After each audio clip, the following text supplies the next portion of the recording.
We wanted to take some questions from Facebook. A lot of people chimed in, had some questions. Our first one comes from Otis. He says, I think we need a governor that doesn't have any political background or ties. How do you plan to fix it, meaning our broken budget and everything that's going on? Well, my answer to the budget, and how do you fix the budget? How do I answer that in the next 20 seconds so we can get to the next question?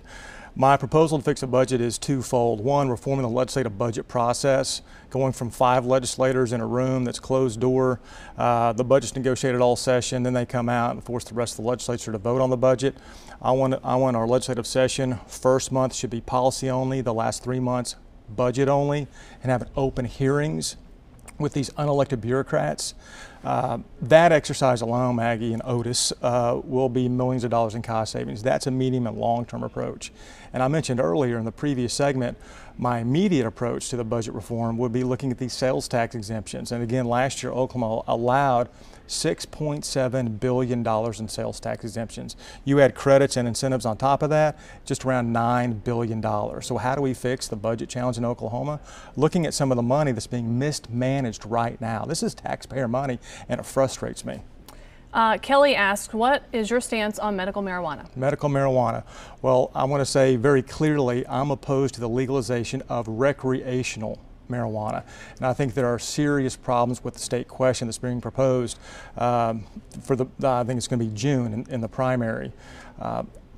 There are real issues with medical marijuana, and we want to be sensitive to the families that could be treated and receive some treatment from medical marijuana. But I'll be voting against the state question because I think it's too loosely defined, a little bit too liberal of a policy, and so I'll be voting a no on the state question. Linda asked, in general, do you have ties to special interest groups? The greatest tie I have to any special interest group is the Oklahoma family. That's a special interest group. I care about family values.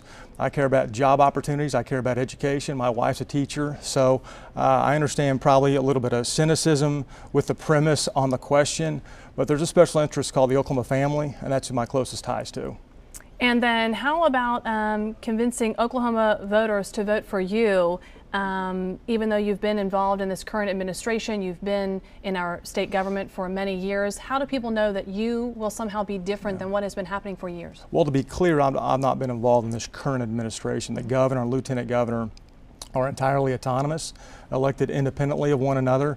The governor and lieutenant governor of Oklahoma don't share a Post-it note, an ink pen, a piece of stationery, entirely autonomous. So I'm running for governor as a proven conservative. I'm pro-life, you look at my record. I'm pro-Second Amendment, look at my record. I've spoken truth to power. I've stood up to a Democrat governor and overrode a veto, first veto override in 12 years. I've spoke truth to power to a Republican governor.